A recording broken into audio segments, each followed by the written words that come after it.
हमारे संकल्प तो इतने बड़े हैं कि www अखंड राजपूताना सेवा संघ.com पे हमारे वो सारे हैं उद्देश्य, उसको यदि लिखते जाए और बताया जाए तो कम से कम एक दिन काफी मैंने कम पड़ेंगे।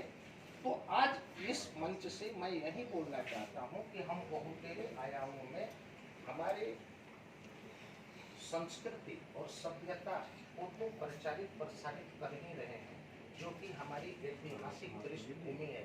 लेकिन आज मैं एक बात बोल के माननीय अध्यक्ष महोदय को यहाँ पे आगे की कार्रवाई के लिए आमंत्रित करना चाहूँगा कि देखिए, ऐतिहासिक पृष्ठ और ऐतिहासिक पन्ने हमारे शौर्य, ऐश्वर्य और हम में ताकत फूकने के लिए डाले, लेकिन वो दूसरे पन्ने आज हमारे परिवार से कट चुके हैं। उनको पुनर्जागृत करके भविष्य से सीख लेके अपने संस्कार को धरोहर के रूप में पालना है। लेकिन अब उन लिखे हुए ऐतिहासिक पन्नों से केवल काम चलने वाला नहीं है। हमें आज नए ऐतिहासिक पृष्ठ लिखने की जरूरत है, जिसमें हमारी आने वाली युवा पीढ़ी को, हमारी आने वाली संतति को हमारे ऐतिहासिक धरोहर से रूबरू तो कराना ही है, उनको जिंदगी के हर सफलतम सोपान में आगे बढ़ने की एक प्लेटफॉर्म देनी है। आज सरकारों ने जो हमारे सांस्कृतिक सामाजिक हनन का मार्ग अपनाया है, उसके प्रति सचेतता जगा नहीं होगी। हमारे आगे बढ़ने के रास्ते में जो भी संवैधानिक या सामाजिक अड़चने आ रही हैं, उसके प्रति संचेतना जगानी पड़ेगी, एकजुटता दिखानी पड़ेगी। और उन सब के लिए हम लोगों ने हर एक स्टेट में अपने कमिटियों का गठन तकरीबन किया है। उस समय के आयाम में हम सीमित थे, धीरे धीरे हमारे आयाम बढ़ते जा रहे हैं, हमारी प्रकाष्ठा बढ़ती जा रही है। लेकिन दिल्ली पे हम आज ज़्यादा केंद्रित इसलिए हैं कि ये हमारी सेंट्रल शक्ति है, सेंट्रल पॉइंट है।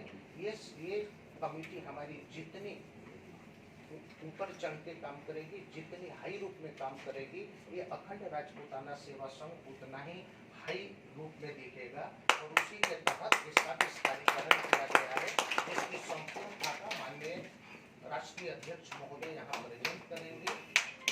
और एक बात हमें गर्व से कहना पड़ रहा है कि हमारे बीच में आरपी सिंह जैसे गतिमान अध्यक्ष हैं, जिन्होंने अपने आप को, आज मैं इस सार्वजनिक मंच से बोलना चाहता हूँ, उन्होंने अपने आप को राजपूत समाज के लिए बिल्कुल कटिबद्ध कर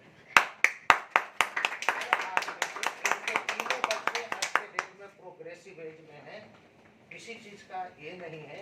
लेकिन ऐसा कटिबद्ध आदमी लाइफ में मैंने बहुत कम देखा है, बहुत कम। अब यही समझ लीजिए कि संस्थाएं बनाना और संस्थाएं चलाना और समाज का अग्रणी रूप में प्रतिनिधित्व करना, या तो पैसे से संभ्रांत लोग समझे जाते थे, या तो राजनीतिक वरद हस्ती प्राप्त लोग समझे जाते थे, या मसल पावर से समर्थवान समझे जाते थे। यही संस्थाओं का निर्माण कर सकते। आरपी सिंह ने और हमने एक मिसाल तैयार किया है कि एक साधारण प्रतिभा शक्ति का आदमी भी कहीं से भी राजपूत समाज के कल्याण और उत्थान और एकीकरण का बीड़ा उठा सकता है। और हमने उसको आज पूरे हिंदुस्तान लेवल पे करके दिखाया। 200 वर्षों में हमारी संस्थाओं ने जितनी व्यापकता से अपने आप को प्रकाशित करने का काम नहीं किया है, हमने किया है। और ये सीना तान के बोलते हैं, हमने किया है। हम अपने बाइलॉज को, हम अपने अकाउंट को, हम अपने 10 पैसे के ही कंट्रीब्यूशन को टोटल सोशल फोरम पे डालते हैं, टोटल ट्रांसपेरेंसी से काम करते हैं।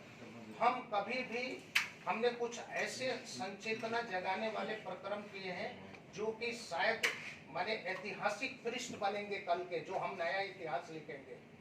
हमारे, आप लोगों ने देखा होगा, जब उत्तर प्रदेश में स्वाति सिंह जी का मामला था, यही आरपी सिंह जी हैं, इन्होंने आज तक दूरदर्शन की दुनिया में पहला इतिहास है मुंबई से, और हमने पूरे भारतवर्ष को अतिक्रमित कर दिया था। 25,500 हमने प्रतियां अपने बुक की बांटी थी केवल उत्तर प्रदेश में, और वो आगाज इतनी बड़ी थी कि पूरे राजपूत समाज को आंदोलित कर दिया था, और उसकी गूंज भी सुनाई दी, उसकी गूंज भी सुनाई दी। संजय लीला भंसाली के समय में हमारी कर्मी सेना ने जो किया वो किया ही, सारी संस्थाओं ने किया, लेकिन हमने भी, ये हमारे आरपी सिंह जी बताएंगे, उसमें कितने तरह के विघ्न बाधाएं आई, क्या क्या हुआ, सब कुछ हुआ। हमने वहां पे अपने इतिहास के छेड़छाड़ के चीजों को रोका। ये करती क्या है? ऐसा नहीं है उससे मेरा समाज संपन्न हो, या मेरे समाज को रोजगार मिल गया, या मेरे समाज को कुछ ऐसा ट्रेजरी मिल गया, लेकिन नहीं। एक बार मेरे तरफ गंदा नजर से उठा के देखने वाला और मेरे साथ विरासत को मरोड़ने वाले को एक जवाब मिल जाता है ना, तो आगे से कोई दूसरी शक्तियां ना हमारे इतिहास और हमारे वो धरोहर के खिलाफ दूसरे बार कुछ करने में सोचेगा। ये एक जवाब होता है। तो ऐसा कुछ नहीं है। अभी बच्चों का समय है, एजुकेशन का समय है, बच्चे पढ़ते हैं, लिखते हैं, ये करते हैं। बहुत सारी हमारी संस्थाएं हैं जो ये कर रही हैं। आज हम उनके कौशल्य विकास के लिए, विडोज एम्पावरमेंट के लिए भी काम करते हैं। उनके कौशल्य विकास के लिए ARS बेस्ट 25 टीम है। अभी हाल ही में एक से एक माने ख्याति प्राप्त और एक से एक बड़े लोग, डॉक्टर रश्मि सिंह जैसे, अंजलि सिंह मैडम ने अभी संचालन किया, श्रुति कृति सिंह ने अभी ARS बेस्ट टीम, जो कि कितनी सराही गई, कितनी एक अद्भुत एक क्या करियर काउंसलिंग था।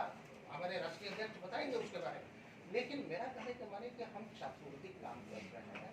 इस काम में हम प्रतिभाओं का सलेक्शन भी करते हैं, और जो प्रतिभाएं सामने आती हैं उनके साथ में ट्रांसपेरेंसी से उनको स्थान भी देते हैं, और काम करने का प्रबल मौका भी देते हैं।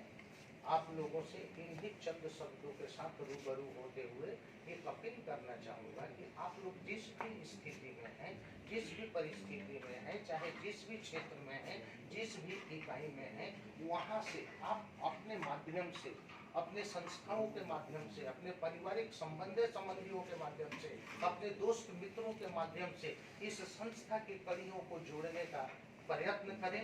इस संस्था को एक ताकत देने का कोशिश करें, प्रयास करें।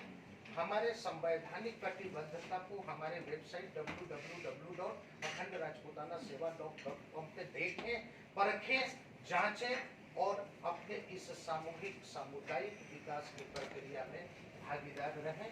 धन्यवाद। अब मैं राष्ट्रीय अध्यक्ष महोदय को निवेदन करूंगा कि आगे की जो बाकी प्रक्रिया है वो पूरी की जाए, और हमारे पदाधिकारियों को, सदस्यों को मार्गदर्शित किया जाए।